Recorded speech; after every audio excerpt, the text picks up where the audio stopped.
Good morning, students. So today we are going to read lesson 14, Lake Isle of Innisfree. Okay, it's a poem written by W.B. Yeats. Okay, so before we go through the poem, we'll know about the know about the poet first. Then we would know about the plot जिसके ऊपर ये poem लिखी गई है, means the main thought जिससे ये poem related है. So W.B. Yeats, he was born in Dublin Ireland and उनका एजुकेशन जो है डब्लिन में भी हुआ एंड हैमरस्मिथ में भी हुआ. Okay, and at the age of 21 he decided कि उन्हें लिटरेचर जो है वो उसे अपना कैरियर बनाना है. Means he was going to be a writer and a poet as well. Okay, और उन्होंने कुछ प्लेज लिखे हैं, but eminently he is a lyric poet. Okay, and Indian thought से भी वो इन्फ्लुएंस थे. एंड उन्होंने रविंद्रनाथ टैगोर की गीतांजलि, जिसके लिए उन्हें नोबेल प्राइज़ मिला है, उसके लिए एक इंट्रोडक्शन भी राइट किया है. एंड उनके मोस्ट इम्पॉर्टेंट लिटरेरी कैरेक्टर जो है that is the symbolism. Okay, and he is one of the greatest modern poet of England. Now let's no कि what is there in the poem. So W.B. Yeats, when he was 17, is he once went to Sligo, Ireland, और वहाँ का जो scenic beauty and peaceful atmosphere था उससे वो बहुत ही ज़्यादा इम्प्रेस हुए थे. And in his heart if burn after that memories जो थी वहाँ की क्वाइट एंड सेरेन प्लेस की वो चेरिश कर रहे थे. So like Thoreau was a great philosopher. Okay, so उन्हीं की तरह इट्स का भी ये डिज़ायर था कि वो एक छोटी सी हट बनाए किसी ऐसे प्लेस पर जहाँ पर कोई ना हो. And he want to seek tranquility, शांति को वो खोजना चाहते थे. सो प्रोबेबली इसी थॉट के साथ उन्होंने ये पोएम लिखा है, राइट. और उनका जो ऑटोबायोग्राफीज़ है उसमें राइट करते हैं that I had still the ambition formed in Sligo in my teens of living in imitation of Thoreau on Innisfree, a little island in Logill, and when walking through Fleet Street very homesick, I had a little tinkle of water, and begin to remember lake water. From this sudden remembrance, my poem came Innisfree. So, उन्होंने इस poem के बारे में दिया हुआ है कि ये जो है थॉरो की तरह ही, जैसे थॉरो इनिसफ्री में अकेले रहना चाहते थे, वैसे ही ये भी एक किसी छोटे से आइलैंड पर एकदम अकेला रहना चाहते हैं and want to enjoy the nature. और जब भी वो अपने घर वापस लौट रहे होते तो someday he heard a little tinkle of water. जब वाटर फ्लो करता है तो उसकी एक आवाज़ आती है. एंड उस वाटर की आवाज़ को सुनने के बाद ही, उस टिंकल को सुनने के बाद ही उनके माइंड में ये पोएम आई that we are going to read. Okay, so Innisfree is an actual place in Sligo. It also symbolizes the utopia false castle, सिर्फ एक काल्पनिक प्लेस, राइट.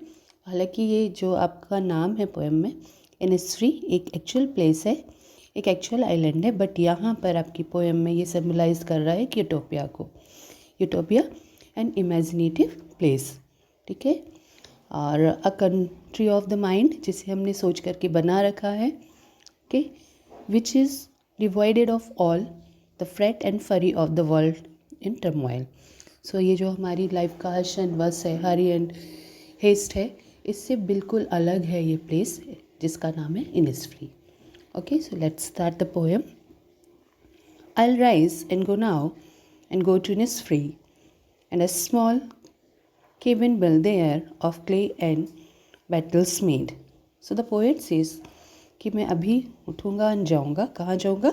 Innisfree में. वहाँ पर मुझे एक छोटा सा कैबिन, एक छोटी सी हट बनानी है जो कि बनी होगी क्ले से और स्टिक से, राइट. तो he was talking of a कच्चा हाउस, राइट. तो एक हट बनाने वाले हैं जो कि मिट्टी से बना होगा, जो कि स्टिक से बना होगा. Okay, 9 beans row will I have there, a hive for the honey bee, and live alone in the bee loud glade.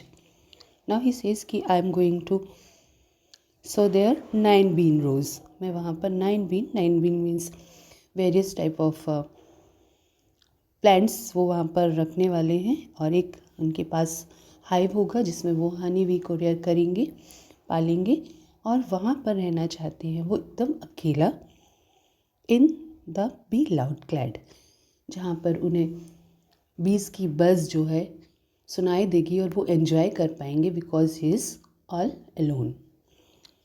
And I shall have some peace there, for the peace comes dropping slow, dropping from the waves of the morning to where the cricket sings. So now he says कि मुझे वहाँ पर piece मिलेगा, शांति मिलेगी. Okay और piece जो होता है वो एकदम से आपको नहीं मिल जाता है, इट कम्स स्लोली, वो धीरे धीरे आता है. And it start from the morning, जब मॉर्निंग अपनी वेल मीन्स घूंघट, right. So when the night turn into day, ये सेज कि जब दिन अपना घूंघट उठाता है तो धीरे धीरे जो है वो शांति एंड ट्रंक्विलिटी जो है वो हमें मिलती है. And it starts with the song of cricket, और इसकी शुरुआत होती है सॉन्ग ऑफ क्रिकेट से. There midnight all a glimmer and noon a purple glow and evening full of linnet wings. So हमारे इनिसफ्री में जो पोएट जब रहेंगे तो उनके लिए मिडनाइट होगी ग्लिमरी, ग्लिटरी, बहुत ही wonderful. And noon will also have a purple glow, noon भी बहुत ही एंजॉइंग होने वाला है, डिलाइटफुल होने वाला है. And evening Lynette wings, Lynette is a word, तो छोटे छोटे पक्षियों की फ्लटर से भरी हुई शाम होगी. It means he is all enjoying the beauty of the nature, क्योंकि वो अकेले हैं and now he is able to enjoy the beauty of nature. I'll rise and go now, for always night and day I hear lake water lapping with low sound by the shore. मैं अभी जाना चाहता हूँ. क्यों जाना चाहता हूँ? क्योंकि मुझे वाटर का साउंड सुनाई देता है, जैसे कि जब मैं एक किसी शोर के, समुद्र के किनारे पर खड़ा हुआ हूँ. एंड आई फील कि मैं अभी जाऊँ और हमेशा के लिए, for the day and night, means he want to live there for a very long time, right? While I stand on the roadway or on the pavement tree, I hear it in the deep heart's core. So however I am not at that place, still water का tinkle जो है, उसकी lapping जो का जो sound है वो मुझे सुनाई दे रहा है, तब भी जबकि मैं किसी रोड पे पर खड़ा हुआ हूँ और किसी पेवमेंट में खड़ा हुआ हूँ.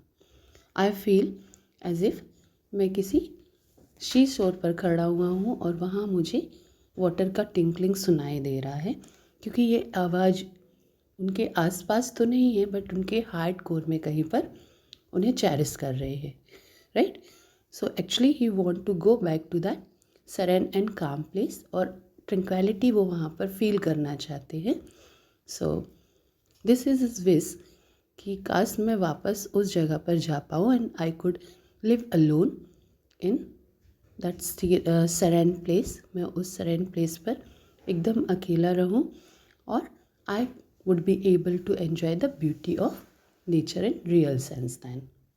Okay, so this is all about the poem. Goodbye for today. Have a nice day.